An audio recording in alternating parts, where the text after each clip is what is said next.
Ne vo ket aes mont betek meurs. Diz amanchoù a bep seurt o d'an astrerien hag en o zouez unan dic'hortoz. Ne vin ket o unan war ar blanedenn ruz. E kerzh ar c'hefridioù Apollo e vo e lezet war al loar tost de c'hanseiñ ar lastez bennak en o kor, Troas, al lastez biologel all. Ret eo a skofaz al lestr a raok distreit an douar. Al lastez-se eus o c'hoaz eno eb ma safe ur gwernec'hamant, dre ma zeo al loar ur bet divuez. Men ne vo ket evel e peplec'h.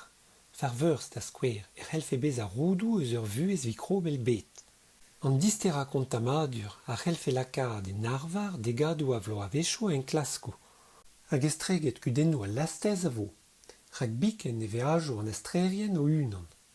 Pep den zo ur gwereko reiziat, gant miliadoù aspesadoù bakteri, tokoù tousek a mikroorgannego all war e groc'hen, en ec'hennoù, e skeven, e vuzelloù hag e gorf a bez. Neuze, gant an astrerien e vo miliardoù a veajourien diwelus. Gellout a rafem kontammi ar bedou gerzhet, pe bezañ ur risk evit an astrerien o unan?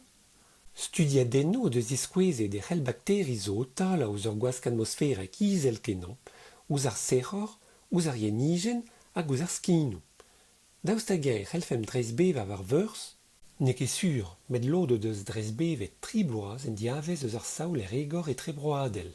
Ouzpenn-se e emdro ar mikroorgannego buannoc'h er maez eus an douar eget warnañ. Ne dalvez ket e teuan da vezan oazusoc'h, met disheñvel. Hag an an ponerder e teu a reiziat emzifen da vezan gwannoc'h. An daou drammañ a c'hellfe kaout e fedoù war ar refridioù e gorel irbat. Neuze, mat e gwezon un deiz bennak war veurs pe war ur blanedenn all. Ne eruim ket an unan met am rouget gant miliardoù a vikrobou.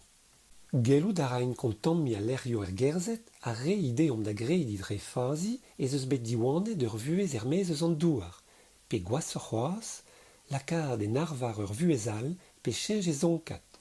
Un gellout a raen kem e kerzh ar veaj a dont da vezan oazusoc'h d'an astrerien deuet gwannoc'h o reizat emzifen.